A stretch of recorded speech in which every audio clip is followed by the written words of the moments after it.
Hello and welcome to NADA. I'm Christine Genier. UFO stories are everywhere these days, but it's rare that they're told from an Aboriginal perspective. In December of 1996, approximately 31 people claimed to have witnessed a giant UFO along a 340-kilometer stretch of highway in the Yukon. As we discover, this was no ordinary sighting, and according to legend, this is not the first encounter with UFOs in the Yukon. We hope you enjoy the show.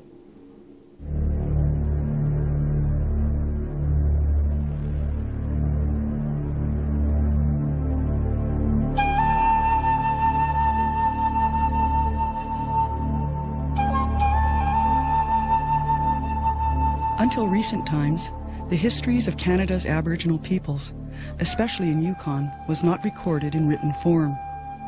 Their stories of creation, how they viewed their world, and major events throughout time have, for the most part, been passed along through the oral storytelling tradition.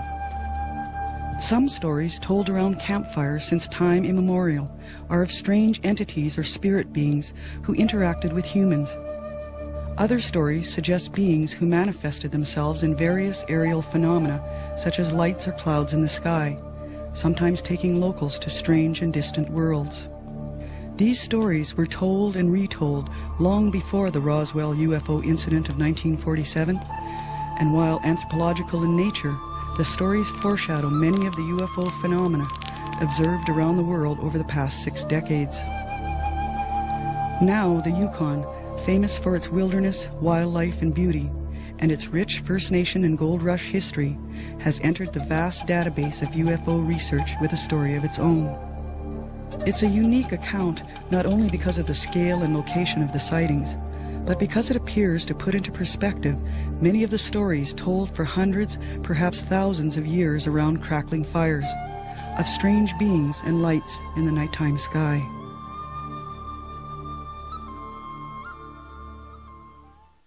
This story unfolds not around a campfire, but on a lonely stretch of highway.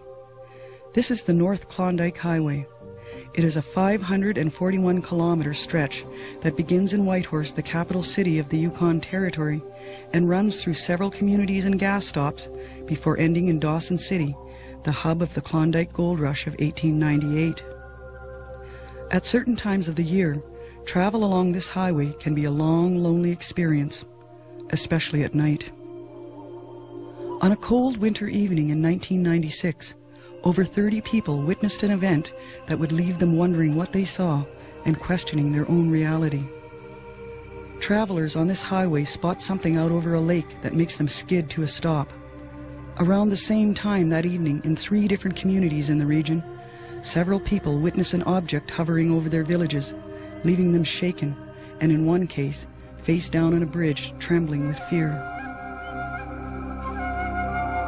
This strange event was investigated and recorded by Martin Jacek, founding member of the Yukon UFO Research Society. At Fox Lake, the first sighting was around quarter to 8 in the evening. Then at the main sighting there occurred around 8:30. In Carmax, it was 7 o'clock. Some indications there might have been a 10 o'clock sighting as well. The village of Pelly Crossing, it was 9 o'clock, and in the village of Mayo, it was around 10 o'clock. For Danny Skookum, the evening starts out like any other. Traveling from Whitehorse to Carmax, he notices that although it's cold outside, it's a clear and cloudless night. At around 8 p.m., he approaches the southern tip of Fox Lake. He sees something out of the corner of his eye. To the northwest of his position is a white light. Not thinking too much about it, he continues on. To him, It looks like a vehicle is shining its headlights on a curve of road. But he knows there's no road. Not out over the lake where he sees the light. Keeping an eye on the light, Danny passes two vehicles heading in the opposite direction. The lights from these vehicles interfere with his vision for a moment, but when his eyes adjust, 3 rows of lights slowly disappear behind a hill. To his astonishment, the lights appear to be part of a larger object. He continues on his way, thinking what he'd just witnessed looked like something out of a Star Trek movie. But this is not a movie. This is very real. We refer to the witnesses to protect their names as Fox 2 or 1 or 3. Fox 2 and Fox 3, they were driving along the lake, and they came down this hill here, and all of a sudden this huge row of lights appears, a UFO actually. They could see the outline of the top and bottom. And I noticed, as I look across that lake, I noticed there's something huge in the air. I thought that there was no way there's a helicopter out here, especially in winter. Or I don't think a helicopter would be flying late at night. Or I don't think a jet plane would be flying that low or staying one place in the air. They stop about 500 or 600 meters apart, and the UFO slowly goes over the lake. But you can see the lake and the mountains, roughly, and how huge it was over there. The size of it, I would say, is as big as a football field. And it got even bigger when it got closer. As the object moved directly over him, the witness, referred to as Fox 2, got out of his truck and stared up into a bright light. As you see now, when I see up, it's so bright though, with kind of like a saucer shape. Like, as it went over, it's bright, it has lights all over underneath. But it had lights on the side too, as you see. You can see, clearly see little windows, like almost like on the side. You see under it, kind of like a plate, almost like a long plate or whatever underneath, like when it went over.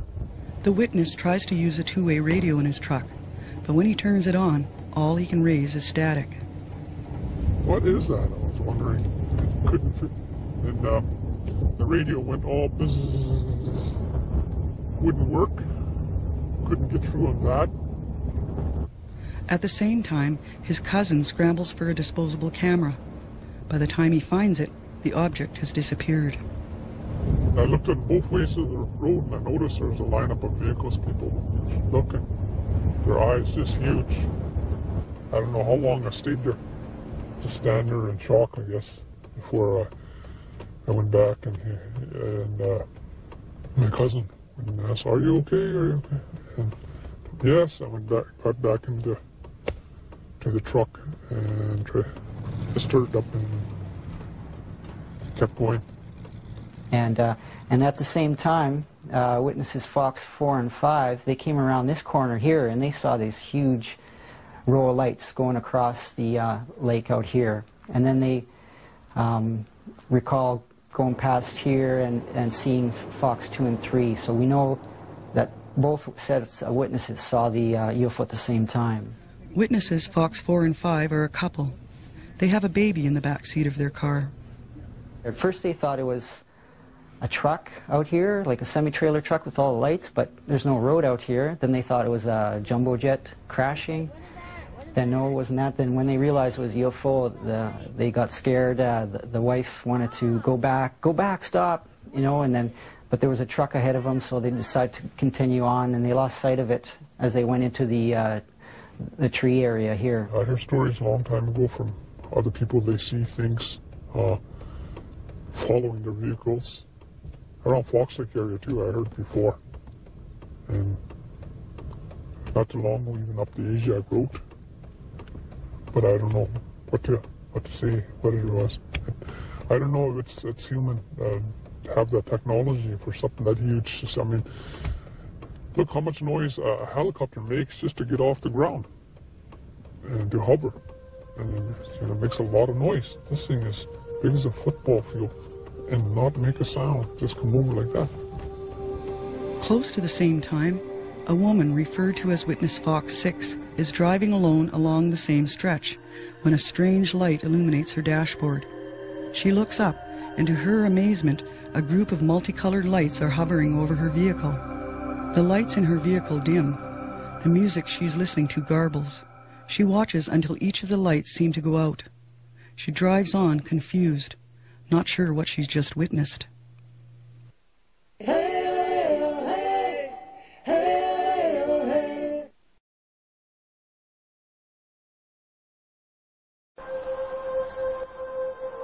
In Yukon, the Braeburn Lodge is situated about halfway between Whitehorse and Carmacks.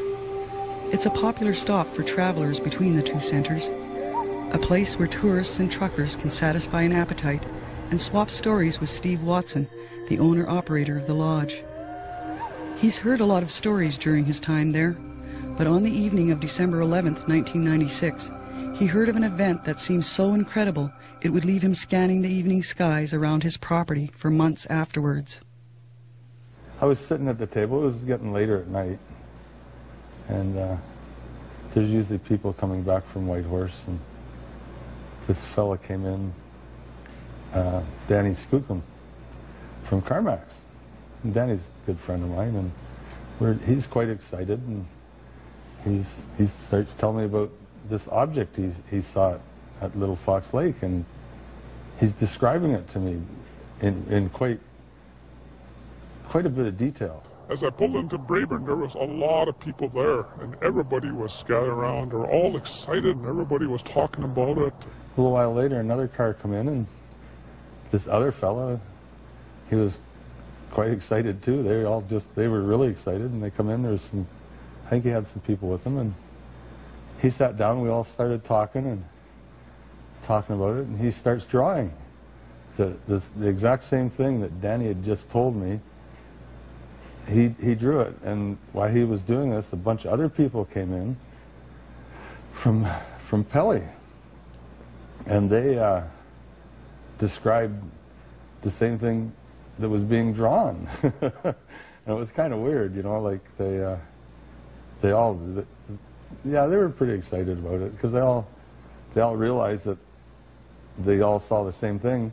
We can calculate the actual size of the UFO. They did say it was huge. So here's Fox 4 and 5's location. You project that angle out to here where Fox 2 and Fox 3 were. Here's a few estimates of the size of the UFO, and based on those drawings, you can see the scale here.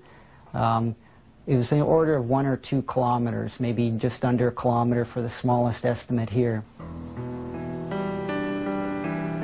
Pelly Crossing has a total population of less than 300 people, 80% of whom are First Nation. It's 282 kilometers northwest of Whitehorse on the banks of the Pelly River. Most of the work is in government, providing services such as education and health. The main employer is the Selkirk First Nation. A small part of the economy is hunting, fishing, and trapping, and it was trapping that had Don Trudeau out on the land on December 11th, 1996. And when I come into that clearing, I noticed out of the corner of my eye a strange light, and I turned and looked at it. It was a green beam, and I thought, oh, a 747 is coming down. And then I looked at it, and it was moving very, very slow. So I turned to get a full view of it, and when I turned, my flashlight beam pointed in that direction, and that thing was 3/4 of a mile to a mile away when I first saw it. And as soon as my flashlight beam turned, that thing went whoosh, and it was about 300 yards away, really, really fast. And when it did that, I covered my light. And then I stood there watching it, and I could no longer look at it without turning and looking at it by turning my head. Another witness from that community is Jean Van Bibber. Her family has a homestead at Pelly Crossing. She's lived there most of her life. I was driving back from Whitehorse with my brother, and we were close to Pelly. We were only a few kilometers out of Pelly when he looked over at me and said, "Holy shit, Jean." And he was looking up in the sky, and so I followed his gaze, and I seen sort of a huge clusters of stars all together. And right away I realized that it was a vehicle, and it was traveling at a very slow rate of speed, and I could see it above the hill, and it went just below the Big Dipper in the sky, and it was the same length as the Big Dipper. Out of the back of it was two lights, two white beams that were down on a 45-degree angle, and out of the front of it was a green beam, and those beams had to be about 4 feet in diameter, both the one in front and the two behind. You couldn't see the outline of the UFO, but you could see the lights. There was lights on the side of the vehicle going like up and down, and then there was individual lights for several stories. I couldn't see the shape of the hull. It was dark of the moon. There was no moon. But I could see that a great portion of the sky was blacked out, the stars. I couldn't see the stars. And I watched that for probably 4 to 5 minutes. And very, very slowly it kept going to where it was coming behind me, and it was starting to disappear behind the treetops. So I run across that little clearing, probably about 4 or 5 steps I was across. I turned around and looked, and it was gone. It looked like something that huge shouldn't be moving in a straight line at that speed, to my mind. Everything was kind of, I was really surprised to see it. I was excited, scared, and all these emotions sort of surfaced at the same time.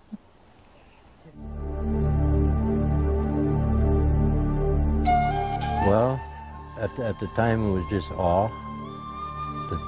This thing could move so silently. There was no motor sound.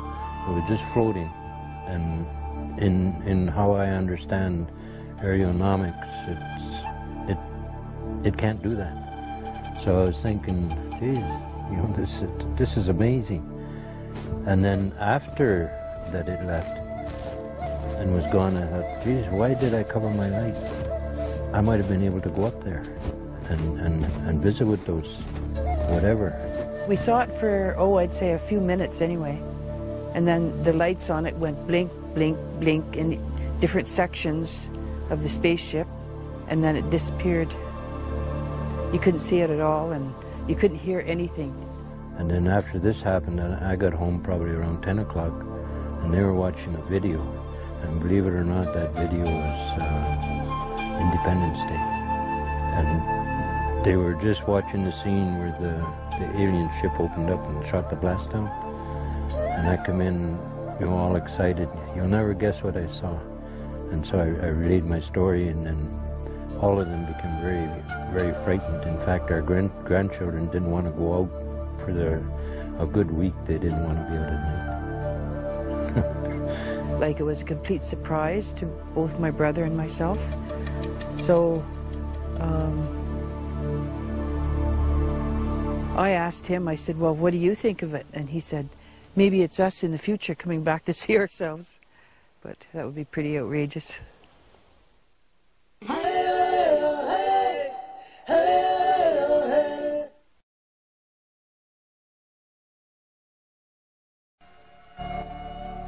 Yet another witness in Pelly Crossing, a teenage boy, also has a close encounter.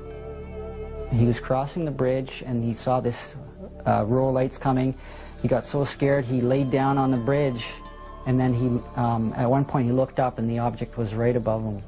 He came home and he told his grandma about it, and I talked to his grandma, and she said he was really frightened about it. He was, I think, maybe 16 years old or something like that. Before the object moved out of the skies over Pelly Crossing, it would be seen by at least 4 other people. About a kilometer outside the village of Carmax, 4 men are out for a drive.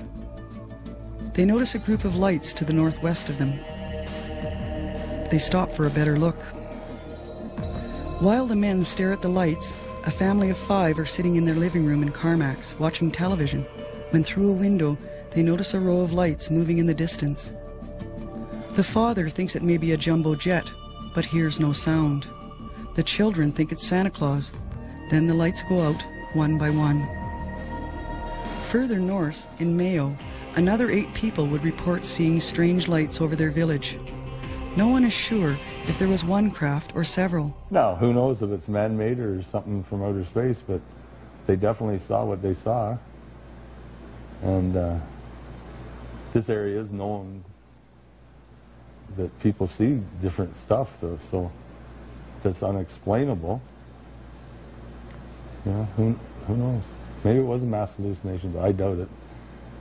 It was, and it was definitely a manufactured thing that they saw.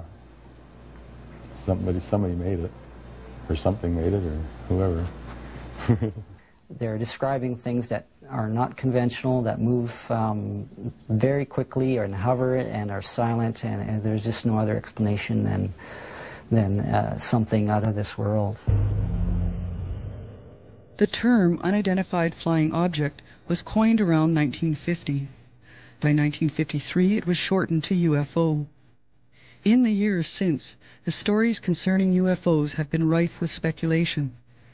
Some witnesses truly believe the objects to be of alien origin, piloted by strange-looking beings. Skeptics believe these objects to be aeronautical technology being tested by governments. Still others believe the objects to be atmospheric test equipment such as weather balloons. UFO investigator Martin Jacek considered several possibilities for the sightings in December of 1996 in Yukon, including blimps. We tried several explanations. Was there a blimp in the area? And I contacted a blimp company out in Toronto, and they said, no, blimps do not fly in the winter. It's very dangerous because just a bit of a snowfall on the blimp itself can bring it down, so it wasn't so what else is that big and flies around? There are also people who would say the whole thing is a hoax. That for the people in the villages along the North Klondike Highway and those stopped along Fox Lake on the evening that the giant craft was spotted, this was no hoax. Keep watching the sky. You may see what I saw. And if you see it, believe it. If you don't see it, don't scoff at those who do. But too many are telling the story for it to be a hoax. Too many have seen. Yeah. They're out there. I believe there's something out there now that I've seen it myself with my own eyes. We know something's there somewhere. You know, it's not like we can't deny it because we don't know. Well, there are unanswered questions. We're taught not to believe in UFOs. We're taught not to believe in all sorts of things. And humans do as they're told. Despite the unanswered questions and the uncertainty, a large percentage of society believe there is life on other planets. They also believe that there are intergalactic visitors who come to Earth to interact with humans. Michael Bryan is one. He believes in UFOs, and in order to stimulate dialogue about the subject and other tough issues, he writes an article called Beyond the Box. It appears in a local newspaper. It's common sense to me that we are not alone in this universe, that there are there's life on other planets, in other galaxies, and so forth. Lorraine Bretlin has written a book, UFO Stories from the Yukon. She runs an ad in the personal section of a local paper that has a telephone number to call if someone wants to report a UFO sighting or other strange phenomena. Well, in the beginning, I had asked for UFO stories, and the first year I wrote, it was 101 stories, and not one of them was the same. I think at the moment we tend to be looked upon as adolescent children, and that we're being very closely observed by different star people. We can't say there isn't anybody out there or any other than we would be kind of silly to say that. You know, tell you the truth, I think we'd be pretty naive. If I see something on a busy highway like this, and a lot of other people seen it, it's got to be other people seen stuff here in the territory. Not only in the territory, but around the world, perhaps. Ultimately, there are enough people in Yukon who believe in UFOs that the Yukon UFO Research Society was established in 2001 to investigate and record the local sightings. I lived in the Yukon for about 8 years, and when I was up there, I investigated UFO sightings, and it was really good. I got to meet a lot of people and really interesting cases. We used to go out in the field and take measurements of where people saw things, and and compiled reports and put them on a website and published some of them. The Research Society has recorded at least 293 sightings going back to the 60s, with at least one sighting from the 30s. Less than half of the sightings were made public by the witnesses. These records indicate that there may also be UFO hotspots in the territory. Well, I think the one that a lot of people are familiar with is Fox Lake. A high hot spot, from what I understand, is Labarge, Lake Labarge, and also Viceroy, the gold mine on the Dempster Highway. Elder Irene Adamson is a Southern Shoshone of Tlingit descent. She's lived and hunted in the Fox Lake, Lake Labarge area most of her life. If strange celestial objects were spotted in the area in the past, she would have heard about it. Indeed, the story she recounts here is of a strange event that occurred in that area during the 1800s. My grandmother, that shooting, not shooting, but Sunday, they stay up right back behind that village, like Labarge, up in that mountain. So they were sitting down by the campfire after they eat, so the moon come up, and it just went up so far.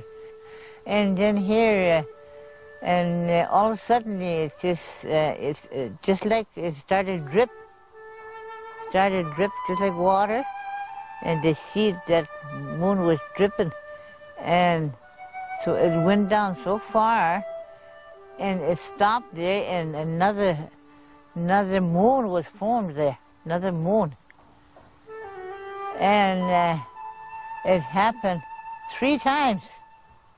Despite the uncertainty and skepticism surrounding the UFO phenomenon, sightings on a global scale increased dramatically in the late 40s, leading some to surmise that they might have something to do with World War II or the development of nuclear technology. But these theories do not explain the sightings in Yukon prior to the 1940s, or for that matter, prior to the aircraft arriving in Canada's north. For Irene Adamson's grandmother, Conde, seeing the moon split into 3 was enough to have her fearing for her life and the lives of her children. That time then my grandmother, my great-great-grandmother, she started to cry, and she took out a rope. She took up rope and she tied it around her waist, and she tied all her kids to her. She watched Penny all night and nothing happened.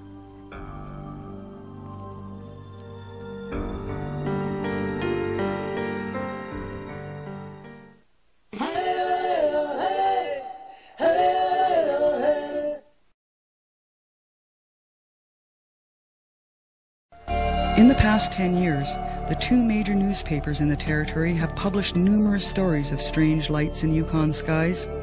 The sightings have been so frequent that it was decided that it was time to have a conference. So far, there have been 2, both in Whitehorse, one in 2000 and the other in 2002, attended by ufologists such as the well-known Stan Friedman. The Giant UFO event of December 11, 1996 was a highlight of the 2000 conference. And I'm going to share my story with you. The conferences also addressed some of the major obstacles plaguing the collection of UFO data. Fear of ridicule is one. Witnesses are very reluctant to come forward. I think the biggest thing would be they're afraid of losing face or looking silly, or people won't believe them. So, you know, we're taught not to believe in things like this, so they follow the code. A lot of them, their sanity might be questioned. There might be some individuals that are in the reserves that's seen it, and you know, might even get kicked out of the reserves. There's lots of people who believe simply because they have experiences, but at the same time, Christianity enters into the picture. Most people will not cross that line publicly. Well, they're afraid of being criticized and thought to be, you know, la la land, and of course it could affect their position in their job or whatever. I went to the post office and the next day, and I saw the RCMP there, and I told him, I said, well, I saw that big UFO that flew over last night. And he said, that was no UFO, that was a meteor breaking up. And I said, well, I hope to heck that you're right, because if you're not, there was somebody behind the wheel driving it. The reasons why witnesses and government agencies do not come forward publicly are many. The RCMP, Transport Canada, Yukon municipal and First Nation governments were all invited to the conference in 2000, but for various reasons did not attend. A letter from the Department of National Defense states that they couldn't attend because of scheduling conflicts. Louise Hardy was Yukon's Member of Parliament from 1997 to 2000. She provided some opening remarks at the 2000 UFO conference. We know that there's a wider world out there, and I see this work as people coming together to investigate and study that wider world. So I hope everybody enjoys the conference, and I hope that you know that you're on the cutting edge here. There's not too many places that have UFO conferences, so congratulations. Louise Hardy was one government official to whom the 1996 sighting was reported by the Yukon UFO Research Society. I sent it to just about anybody I could. Louise Hardy, our MP at the time, the RCMP detachment in Whitehorse, DND out of Yellowknife, and a lot of the communities as well. And basically what I asked is for a two-way exchange of information about this case. We did eventually get a response about a year later from the National Defense, and they forwarded the report to a UFO organization in Manitoba, which is kind of like the central collecting point for UFO sightings. But they're just like another organization like us, so it actually the report went full circle, and there was really no official acknowledgement. This email sent to Martin Jacek from a Canadian Forces Intelligence and Security Officer dated August 8, 2000, states in part, Canada and the USA as NORAD partners back in either the end of the 1970s or the early 1980s determined that the existence of extraterrestrials was unfounded. The email goes on to say, it has been my experience that all sightings that I have reported up the chain of command have proven to be either satellites or high-flying military aircraft. The long-standing theory of a government cover-up is also a concern to witnesses and investigators. No one talks about it because the governments don't acknowledge the fact that these things exist. There was a news story about this particular UFO on the radio the next morning, but that's all it was, like people seen this. There's nothing that says whether any airports had it on their radar screen or what it was, or, you know, there's no answers, absolutely no answers. So the government is kind of like they like to think of themselves as being our parents, assuring us that everything's okay, everything's under control, they have everything under control, and to admit to this would indicate that they don't have everything under control. And then there's the issue of fear that everybody will panic, and there's also things like issue of energy. If this becomes accepted, then what energy are these UFOs using to fly around at such great speeds? Convincing government agencies and officials, scientists and the general public to take the UFO phenomena seriously and to accept it as a legitimate field of study was a long-term goal of the UFO conference in Whitehorse, Yukon in 2000. A shorter-term goal was to begin establishing an environment of trust, respect and cooperation between witnesses, civilian investigators and government agencies. Martin Jacek, the main investigator of the giant UFO that was witnessed in 1996, would like to see some frank and open discussion take place.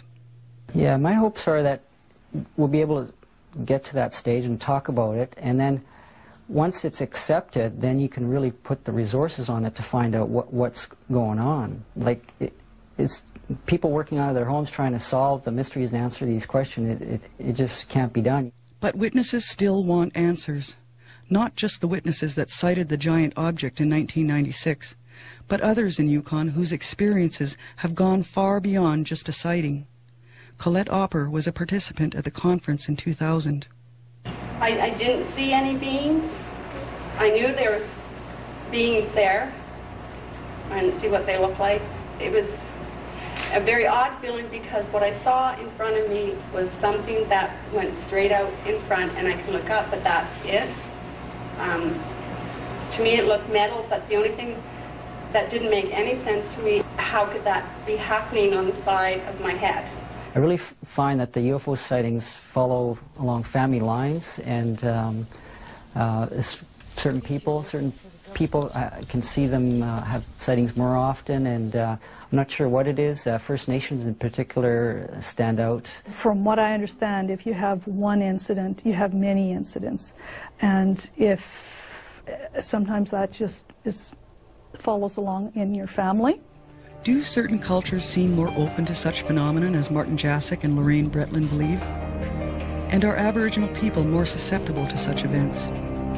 Or could the UFO phenomena already be incorporated into Aboriginal oral histories? Another event that needed to be recorded.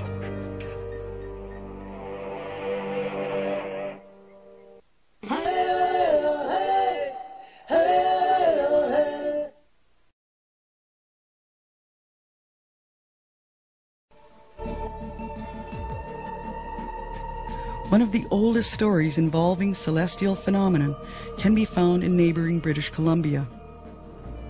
Elder Chief Kenneth Harris translates in the book Visitors Who Never Left the origins of the people of Damlahamet, a place that existed between the Skeena and Nass rivers in northern BC thousands of years ago. The story tells of a young woman who is taken to a house in the sky by a strange visitor. This is where the old lady started to shout looking for a husband for her granddaughter. That's where her name was born, Timmins-Chawa. Suddenly one day a fog settled in where they were on top of the mountain, and out steps a young man, and the old lady knew that this man was different. He has to be from heaven, you know, an angel. And he only took the girl with him. And it turned out to be that this girl is our first mother in heaven, you see. And the person that came to pick her up was an angel also. And so this is the beginning of our creation in heaven. Tzimlaha. In heaven, the girl is taken to what is described as a house. In the corner of the house is something that resembles dripping water. A baby placed under the drips could grow into adulthood in an incredibly short period of time. And had a little drips of water from the corner of the house. And what happened, this girl, although they never lived together, and the young man that brought her there had a child. The first child was born.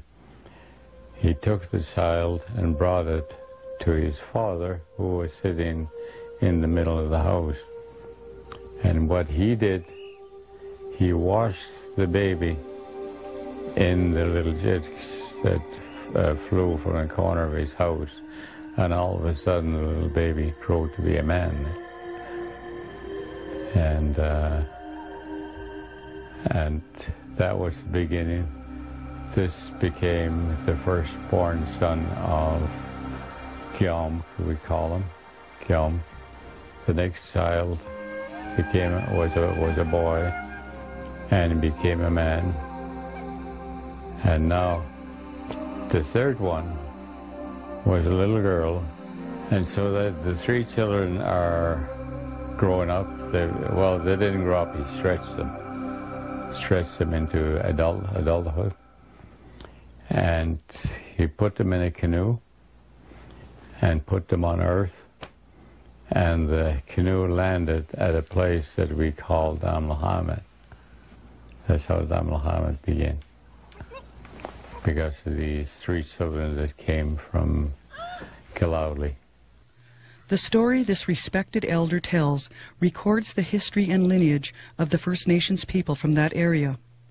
It is a living record of immaculate interaction between humans and supernatural or otherworldly beings. Do you believe that maybe the people in Klukwan, Alaska might also be related to those people? Yes, they are. But they brought with them also the first totem pole, remember? Yeah, they did bring the first totem pole with the Gilas.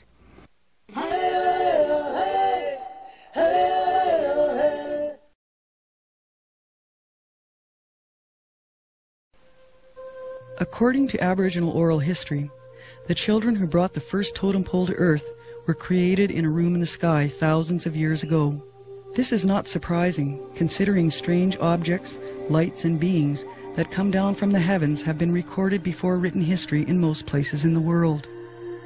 But however humankind, in all its multicultural diversity, has recorded these unexplained celestial events, whether in written, oral, or pictorial form, these records leave more questions than answers. Could the cloud, the angel in the canoe in Chief Harris's story, be the same clouds, angels, and chariots that are referred to in the Bible and other ancient histories? Is it possible that the vessels that these angels traveled in are the UFOs that are talked about today? And could these angels be the same beings that have been spoken of for thousands of years around the campfires of Aboriginal people around the world? Well, there's certainly UFOs in the Bible. All through the Bible, there's a whole bunch of passages. In fact, when Moses went up to the mountain to visit with God, here came God flying towards him on a cloud. So God's cloud came and landed, and and he got out of the cloud and talked to Moses and supposedly gave him the 10 Commandments. So there's several different places in the Bible where they mention spacecraft, and all of the mythology have little people and big people and all different sort of beings that are not human. All the mythology from around the world. If you go back to the Egyptian temples in the earlier times, 3,000 or 4,000 years ago, I've always felt that the gods that are put on these drawings, that are in these drawings, there's some with a long snout, that these were the original star people that came to Earth, and that's what they saw. And they called them gods, of course, because they came in these incredible ships we call UFOs. Supposedly Crow made the world, so maybe he was the god Ra from the Egyptian text, this crow-looking creature. And the people back then didn't have a name for him or anything, and the being must have had a beak or looked crow-like, so they called him a crow. All these things coming here aren't new. How far they go back, I don't know. And how they are wherever recorded, I don't know.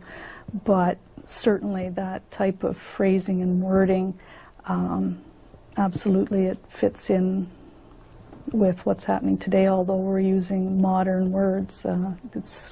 It has the ring of all the same sort of subject matter. I think they've been around for a while. It's got to be with a technology like that, they're light years ahead. They have been here for a long, long time. Even I wonder if we are an experiment, whether they placed us here and then just come and check on us every once in a while. We're far too smart to be an animal. Far too smart. And we evolve very fastly. We come up, look at the last 100 years, from the crank telephone to internet. In 100 years. I think we're very intelligent beings. I think we're part of them out there. And I think one day we will remember that. And I don't know what their agenda is or where they're from, whether they're from Earth, whether they're from outer space. So It's hard to say what it was, or I have no idea who was driving the thing. I think that these are manifestations of beings who come from other dimensions or from other star systems. If they have the technology to float a ship that slowly, they have the technology to poof, and we're history. So I think there are people or beings that want to meet with us and are waiting their opportunity. Yeah. I probably won't see it again in my lifetime, but if I do, I might wave this time. One day I'll meet them, I'll shake their hand. Yeah. And I think that'll be soon, real soon. Maybe this year, maybe next. Yeah, I look forward to it anyway, without fear.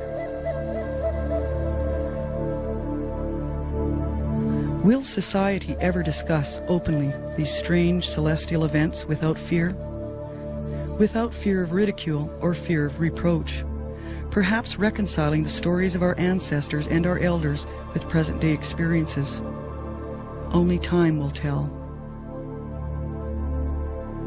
As for the giant craft that so many people witnessed on December 11th, 1996, will we ever know for sure what it was or who was flying it? Probably not. But one thing is for sure. If you find yourself on a lonely stretch of road on the North Klondike Highway, especially late at night, make sure you look at the sky. Look into the heavens.